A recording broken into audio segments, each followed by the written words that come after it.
Bismillahirrahmanirrahim. Assalamualaikum warahmatullahi wabarakatuh.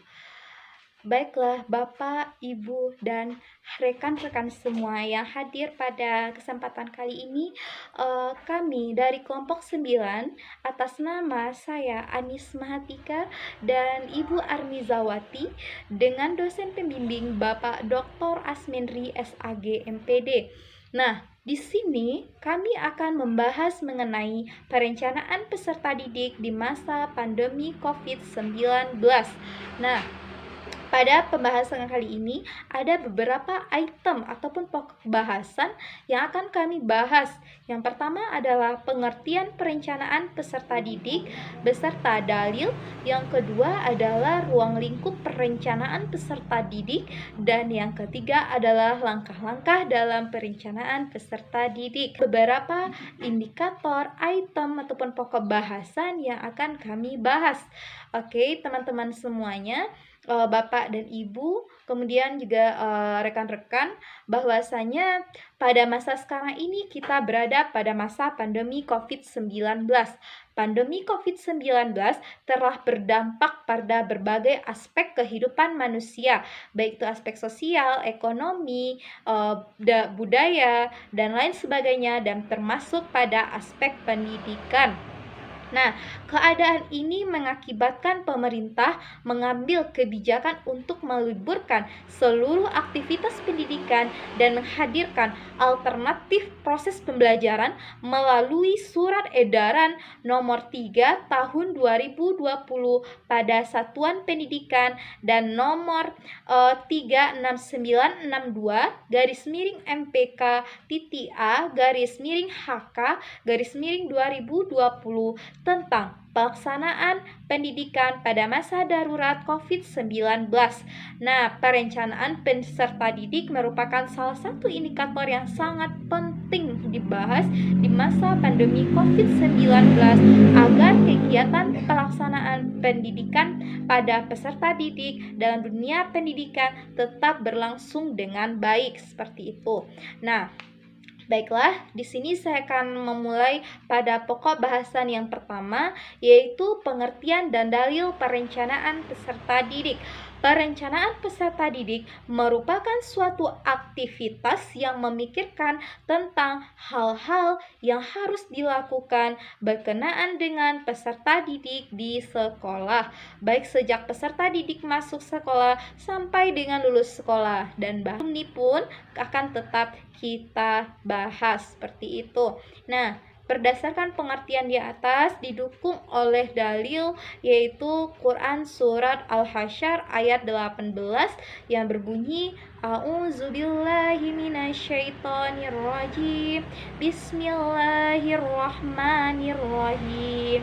Ya ayyuhalladzina amanu taqullaha wal tanzur nafsum ma qaddamat lighadin wattaqullah innallaha khabirum bima ta'malun. Shadaqallahul azim. Artinya, wahai orang-orang yang beriman, bertakwalah kepada Allah dan hendaklah setiap orang memperhatikan apa yang telah diperbuatnya untuk hari esok, dan bertakwalah kepada Allah. Sungguh Allah Maha Teliti terhadap apa yang kamu kerjakan. Seperti itu ya, terdapat dalam Quran Surat Al-Hasyr ayat 18. Baiklah teman-teman, bahwasanya ayat tersebut menekankan begitu pentingnya yang namanya perencanaan. Nah, terutama dalam perencanaan peserta didik, karena itu akan berdampak ataupun berefek pada masa yang akan datang. Maka hendaklah kita berhati-hati dalam menyusun perencanaan, termasuk ataupun terutama dalam perencanaan peserta didik. Nah, itulah pokok bahasan pertama. Selanjutnya akan disambung ataupun dilanjutkan oleh Ibu Armizawati. Kepada Ibu disilahkan.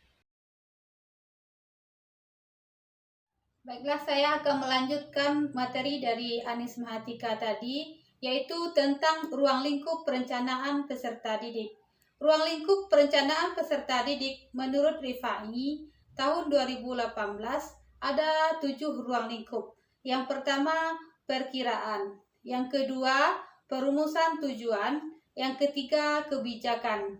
Yang keempat, penyusunan program. Yang kelima, prosedur. Yang keenam, penjadwalan. Yang ketujuh, pembiayaan. Baiklah, dijelaskan yang pertama yaitu perkiraan. Perkiraan yang dimaksud dalam perencanaan peserta didik ialah perkiraan waktu. Dalam perkiraan ini ada 3 dimensi waktu yang harus diperhatikan, seperti perkiraan pada dimensi lampau, perkiraan pada dimensi sekarang atau kekinian, dan perkiraan pada dimensi keakanan. Perkiraan pada dimensi lampau. Pada perkiraan ini kita akan mengidentifikasi seluruh kegiatan peserta didik yang menimbulkan prestasi ataupun kesuksesan dan kegagalan yang pernah terjadi. Sedangkan perkiraan pada dimensi kekinian artinya kita mengumpulkan informasi mengenai peserta didik pada saat sekarang ini. Mulai dari jumlah peserta didik yang ada, penentuan program yang akan dilaksanakan pada peserta didik, penentuan anggaran yang dibutuhkan untuk pelaksanaan program, sarana dan prasarana yang dibutuhkan. Pada dimensi keakanan, kita akan merencanakan bagaimana program anggaran, sarana yang dibutuhkan, dan lain-lain untuk beberapa tahun yang akan datang. Dimensi pada perkiraan ini maksudnya kita mengidentifikasi apa yang telah dilaksanakan baik pada masa lampau maupun pada masa sekarang agar bisa membentuk perencanaan di masa yang akan datang. Yang kedua, perumusan tujuan. Perumusan tujuan yang dimaksud ialah tujuan perencanaan peserta didik pada jangka panjang, jangka menengah, dan jangka pendek di sekolah yang bersangkutan. Selain tujuan tersebut, sekolah juga dapat menentukan tujuan yang sifatnya umum dan khusus. Yang ketiga, kebijakan. Pada kebijakan ini, kegiatan kebijakan perlu diidentifikasi guna mencapai target program sekolah. Semakin banyak teridentifikasi, maka akan semakin representatif dalam mencapai target. Yang keempat, penyusunan program. Penyusunan program dilakukan setelah mengidentifikasi sejumlah kegiatan yang akan dilaksanakan. Setelah diidentifikasi, barulah disusun program di sebuah lembaga pendidikan. Yang kelima, prosedur. Prosedur merupakan kegiatan untuk merumuskan langkah-langkah yang akan dilaksanakan berdasarkan program yang telah disusun. Ada 3 tahap yang dilakukan pada tahap ini, yaitu menyusun skala prioritas, aktivitas pengurutan, dan aktivitas menyusun langkah-langkah kegiatan. Yang keenam, penjadwalan. Pada tahap ini ada beberapa hal yang harus dicantumkan pada penjadwalan dalam melaksanakan sebuah program yang telah ditetapkan, seperti jenis-jenis kegiatan yang telah terurut secara sistematis berdasarkan skala prioritas, waktu pelaksanaan, penanggung jawab dalam setiap program, dan tempat yang dibutuhkan dalam pelaksanaan program tersebut. Yang ketujuh, pembiayaan. Pada tahap ini ada dua hal yang harus diperhatikan dalam pembiayaan ini. Yang pertama yaitu alokasi biaya. Maksudnya kita harus membuat rincian biaya yang dibutuhkan dalam setiap program yang akan dilaksanakan. Semakin rinci maka akan semakin baik. Selanjutnya yaitu kita harus menentukan sumber biaya yang akan diperoleh. Artinya pada tahap ini harus dijelaskan dari mana sumber biaya primer dan sumber biaya sekunder untuk melaksanakan program yang telah disusun. Baik, terima kasih kita ucapkan kepada Ibu Armizawati. Saya lanjutkan mengenai langkah-langkah dalam perencanaan peserta didik. Nah, langkah yang pertama adalah analisis kebutuhan peserta didik. Artinya, sebelum peserta didik masuk ke sekolah, kita harus menganalisis apa saja yang dibutuhkan oleh peserta didik itu sendiri. Dalam hal ini, sebelum penerimaan peserta didik baru, ada beberapa hal yang harus kita pastikan ataupun kita perhatikan. Yang pertama adalah jumlah peserta didik yang tinggal kelas.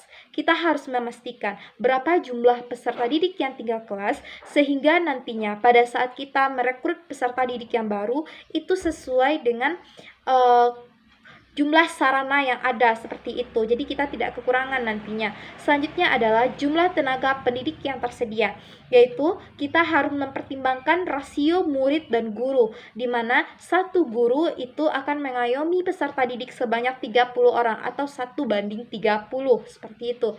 Selanjutnya yaitu jumlah kelas beserta ukuran ruangan kelas. Jadi kita harus memperhatikan berapa sih rombongan belajar ataupun rombel yang tersedia di sekolah kita dan berapa ukuran satu ruangan kelas, sehingga pada saat terjadi proses pembelajaran nanti tidak terjadi suasana yang tidak menyenangkan seperti itu. Selanjutnya adalah ruang lingkup langkah-langkah perencanaan peserta didik, yaitu rekrutmen, yaitu artinya adalah proses penerimaan peserta didik baru. Nah, pada sekarang ini kita mengenal dengan istilah proses penerimaan peserta didik baru, yaitu PPDB. Nah, dalam melakukan proses ini ada beberapa langkah yang harus dilakukan oleh pihak sekolah nantinya. Yang pertama yaitu membentuk kebijakan penerimaan peserta didik. Pertama, membentuk kebijakan penerimaan peserta didik. Sebelum melakukan pendaftaran, harus melihat peraturan ataupun syarat-syarat yang harus dipatuhi oleh pendaftar. Salah satu contohnya mengenai sistem zonasi yang terjadi pada tahun ini, yang diberlakukan sesuai dengan Permendikbud nomor 14 tahun 2018 tentang penerimaan peserta didik baru pada taman kanak-kanak, sekolah dasar, sekolah menengah pertama, sekolah menengah atas, sekolah kejuruan, atau bentuk lain yang sederajat. Nah, selanjutnya pada pasal 12 ayat 1B menyatakan bahwasannya jarak tempat tinggal di sekolah sesuai dengan zonasi yang ditetapkan oleh pemerintah daerah sesuai dengan kewenangannya, seperti itu. Nah, selanjutnya menurut Menteri Pendidikan dan Kebudayaan nomor 44 tahun 2019 bahwasanya pada sistem zonasi ini pada pendaftaran PPDB itu dilakukan melalui 4 jalur. Yang pertama yaitu zonasi yang diberikan sebesar 50% dari daya tampung sekolah. Yang kedua, melalui jalur afirmasi sebesar 15% dari daya tampung sekolah. Yang ketiga, melalui jalur perpindahan tugas orang tua atau wali sebesar 5% dari daya tampung sekolah. Dan yang terakhir yaitu melalui jalur prestasi akademik dan non-akademik sebesar 30% dari daya tampung sekolah. Selanjutnya yaitu mengenai kriteria penerimaan peserta didik. Nah, dalam rekrutmen ini juga harus diperhatikan bahwasanya kriteria itu adalah patokan-patokan yang menentukan dapat atau tidaknya seorang calon peserta didik untuk diterima sebagai peserta didik baru itu di sekolah. Nah, kriteria dalam penerimaan peserta didik baru itu ada 3 item. Yang pertama adalah kriteria acuan patokan. Artinya, sekolah menentukan standar kemampuan minimal calon peserta didik. Yang kedua, kriteria acuan norma. Yang kedua adalah kriteria acuan norma. Artinya, peserta didik yang diterima melalui jalur prestasi, calon peserta didik yang memiliki prestasi di atas rata-rata setelah diseleksi, maka itulah yang diterima. Selanjutnya, kriteria berdasarkan daya tampung. Artinya, sekolah akan meranking seluruh pendaftar berdasarkan prestasi, sehingga peserta didik yang diterima berdasarkan daya tampung sekolah setelah di-ranking. Selanjutnya yaitu prosedur penerimaan peserta didik baru. Yang pertama, pembentukan panitia PPDB. Yang selanjutnya yaitu mengadakan rapat panitia, kemudian menentukan syarat pendaftaran calon peserta didik baru. Yang selanjutnya menyediakan formulir pendaftaran, kemudian pengumuman setelah melakukan pengumuman pendaftaran, kemudian pendaftaran calon peserta didik baru, selanjutnya diadakan seleksi calon peserta didik baru, kemudian rapat penentuan calon peserta didik yang akan diterima, kemudian pengumuman calon peserta didik yang diterima, dan pendaftaran ulang bagi calon peserta didik yang dinyatakan diterima. Nah, pada langkah yang ketiga itu adalah seleksi peserta didik, yang mana seleksi tersebut telah dijelaskan sebelumnya pada slide sebelumnya, yaitu bahwa seleksi peserta didik itu dilaksanakan setelah selesai proses rekrutmen peserta didik. Pelaksanaan proses seleksi peserta didik membutuhkan beberapa sumber daya manusia di sekolah yang bersangkutan, seperti tim penguji, sampai pada tim pemberi keputusan yang diterima atau tidaknya peserta didik yang telah mendaftar. Kemudian seleksi penerimaan peserta didik dilaksanakan berdasarkan ketentuan ataupun kriteria yang telah ditetapkan pada kriteria penerimaan peserta didik. Nah, setelah melakukan seleksi, nantinya akan ada yang namanya orientasi. Orientasi peserta didik adalah kegiatan penerimaan peserta didik dengan mengenalkan situasi dan kondisi sekolah yang bersangkutan. Nah, pada masa tahun 2021 ini kita mengenal lagi dengan istilah MPLS, yaitu masa pengenalan lingkungan sekolah. Nah, pada masa ini akan diperkenalkan kepada peserta didik mengenai sarana dan prasarana sekolah, program sekolah, cara belajar, penanaman konsep pengenal diri, dan pembinaan awal kultur sekolah. Nah, pada masa pandemi COVID-19, kegiatan MPLS ini dilakukan secara daring agar dapat memutus rantai penyebaran COVID-19. Meskipun kegiatan ini dilakukan secara daring oleh pihak sekolah, namun memberikan kesempatan kepada peserta didik untuk mengekspresikan minat dan bakatnya. Selanjutnya, penempatan dan pengelompokan peserta didik. Penempatan dan pengelompokan peserta didik ini akan dilakukan melalui cara berikut. Yang pertama, ability group adalah pengelompokan berdasarkan kemampuan di dalam setting sekolah, yang mana peserta didik yang pandai dikumpulkan dengan yang pandai. Sebaliknya, peserta didik yang kurang pandai dikumpulkan dengan yang kurang pandai. Nah, itu tentunya rasanya kurang bagus ya dalam penempatan dan juga pengelompokan peserta didik. Selanjutnya yaitu subgrouping within the class. Adalah pengelompokan setting kelas di mana peserta didik dalam masing-masing kelas dibagi menjadi kelompok kecil yang memberikan kesempatan kepada peserta didik secara individu untuk masuk ke dalam lebih dari satu kelompok. Nah, pada masa sekarang ini itu kan sudah berlaku yang namanya kurikulum 2013. Nah, pada kurikulum 2013 ini kita mengenal istilah peminatan, di mana pada saat ini peserta didik itu diarahkan pada baik itu peminatan matematika IPA atau MIPA, kemudian ada ilmu sosial dan juga bahasa. Nah, untuk pelaksanaannya tergantung pada sarana sekolah yang tersedia. Selanjutnya adalah pencatatan dan pelaporan peserta didik. Nah, pencatatan dan pelaporan ini tidak hanya menggunakan buku presensi dan absesi. Nah, perlu kita tekankan bahwasanya buku presensi itu adalah buku untuk menentukan kehadiran siswa, sedangkan untuk absensi ini adalah untuk menentukan ketidakhadiran siswa ataupun peserta didik. Tetapi dalam hal ini juga dibutuhkan beberapa buku pencatatan dan pelaporan peserta didik yang lainnya, seperti buku induk siswa, kemudian buku kleper, kemudian daftar catatan pribadi, daftar mutasi peserta didik, daftar nilai, buku legar, dan buku rapor yang tentunya sangat dinanti-nantikan oleh peserta didik pada saat akhir semester. Selanjutnya yaitu pembinaan dan pengembangan peserta didik.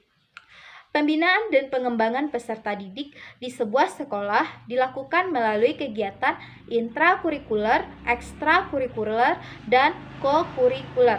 Nah, pembinaan peserta didik melalui kegiatan intrakurikuler artinya kegiatan yang telah ditentukan oleh kurikulum yang dilaksanakan dalam jam pembelajaran. Sedangkan kegiatan ekstrakurikuler adalah kegiatan yang dilakukan di luar jam pembelajaran, namun menunjang kegiatan intrakurikuler secara tidak langsung. Kemudian, kegiatan kokurikuler merupakan kegiatan yang tidak tercantum dalam jadwal pembelajaran tetapi menunjang secara langsung terhadap kegiatan intrakurikuler. Nah, selanjutnya berdasarkan bentuk-bentuk dari pembinaan dan pengembangan peserta didik tersebut, ada beberapa layanan yang harus disediakan oleh pihak sekolah untuk mendukung ataupun menjadi sarana dalam pembinaan tersebut. Yang pertama, layanan untuk pengembangan peserta didik sekolah itu yaitu layanan laboratorium, layanan asrama, layanan perpustakaan, layanan khusus akselerasi, layanan kelas inklusi, dan lain-lain sesuai dengan kebutuhan sekolah dan juga peserta didik ataupun pihak sekolah itu. Selanjutnya, dalam merencanakan pembinaan peserta didik, seorang guru harus berwawasan masa depan, artinya berwawasan luas agar mampu mendidik peserta didik untuk mampu berpikir secara optimis, aktif, berpikir positif, sehingga mampu membina diri menjadi lebih baiknya untuk masa yang akan datang seperti itu. Nah, untuk kegiatan tersebut itu didukung di dalam dalil Quran surat Al-Baqarah ayat 201 yang berbunyi Bismillahirrahmanirrahim wa minhum may yaqulu rabbana atina fid dunya hasanatan wa fil akhirati hasanatan wa qina azabannar. Artinya, dan di antara mereka ada yang berdoa, "Ya Tuhan kami, berilah kami kebaikan di dunia dan kebaikan di akhirat, dan lindungilah kami dari azab neraka." Selanjutnya, pada masa pandemi COVID-19, kegiatan intrakurikuler itu diarahkan ataupun dialihkan di rumah. Artinya, pembelajaran yang dilaksanakan itu berbasis online pada umumnya. Akan tetapi, pada tahun 2021, sebagian besar sekolah telah melakukan pembelajaran blended learning, yaitu campuran. Artinya, ada pembelajaran yang sifatnya tatap muka, ada juga pembelajarannya yang masih dilakukan berbasis daring ataupun online. Hal ini senada dengan ungkapan Shakespeare pada tahun 2014 bahwasanya blended learning adalah kombinasi ataupun campuran dari pembelajaran yang bersifat tradisional atau tatap muka dengan pembelajaran lingkungan elektronik atau berbasis e-learning. Nah, sedangkan kegiatan ekstrakurikuler dan kokurikuler masa pandemi COVID-19 dengan pembelajaran berbasis online belum bisa dilakukan sepenuhnya. Namun, pada kondisi-kondisi yang zonanya sudah lebih baik ataupun zona hijau, itu bisa dilakukan pada lingkungan sekolah dengan menaati aturan protokol kesehatan.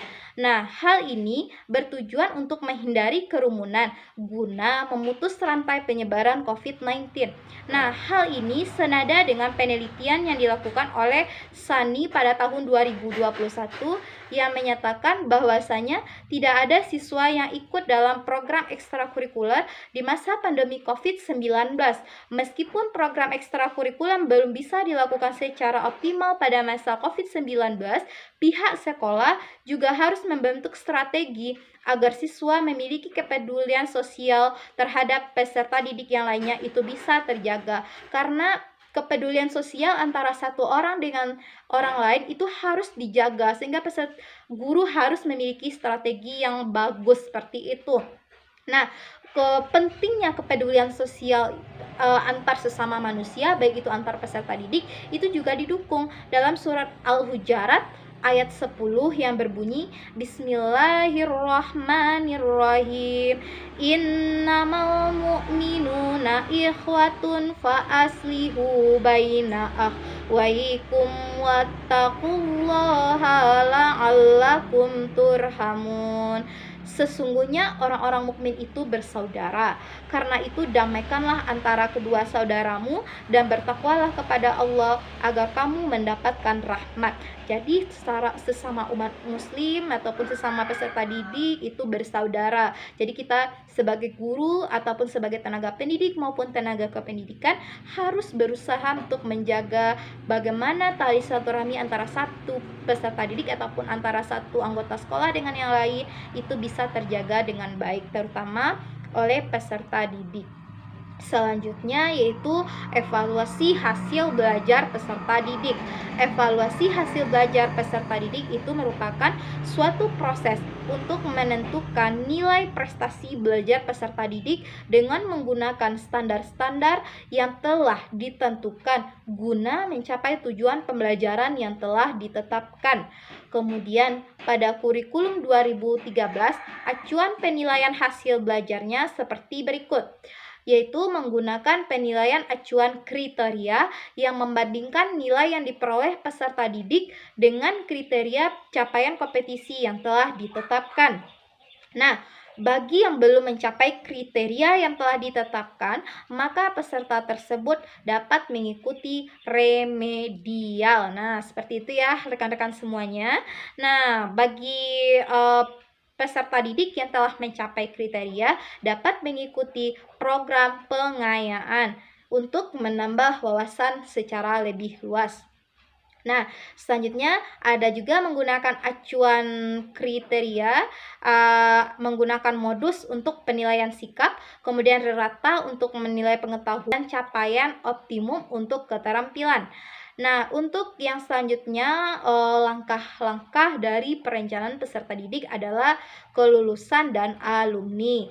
Kelulusan peserta didik merupakan pernyataan dari sebuah sekolah bahwa peserta didik tersebut telah menyelesaikan pendidikannya di sebuah sekolah yang nantinya dibuktikan dengan ijazah dan transkrip nilai yang diperoleh oleh peserta didik dari sekolah yang bersangkutan. Selanjutnya, peserta didik yang telah menyatakan lulus itulah yang disebut dengan alumni.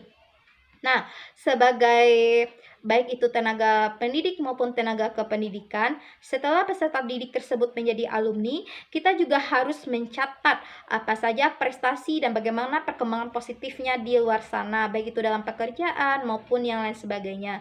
Hal ini berguna untuk promosi sekolah maupun sistem akreditasi nantinya. Selanjutnya yaitu mutasi peserta didik. Nah, mutasi peserta didik itu pada intinya adalah perpindahan peserta didik.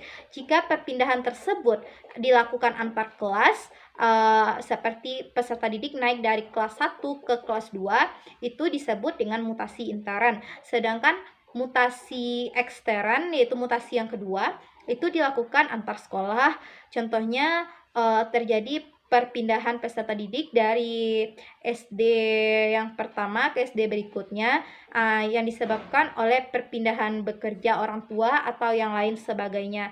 Nah, teman-teman, itulah beberapa dari langkah-langkah dalam perencanaan peserta didik yang harus kita ketahui dan kita pahami pada perencanaan peserta didik itu sendiri.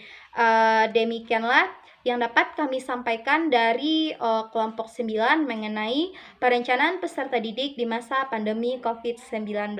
Terima kasih atas perhatiannya, kami ucapkan terima kasih. Billahi taufiq wal hidayah. Assalamualaikum warahmatullahi wabarakatuh.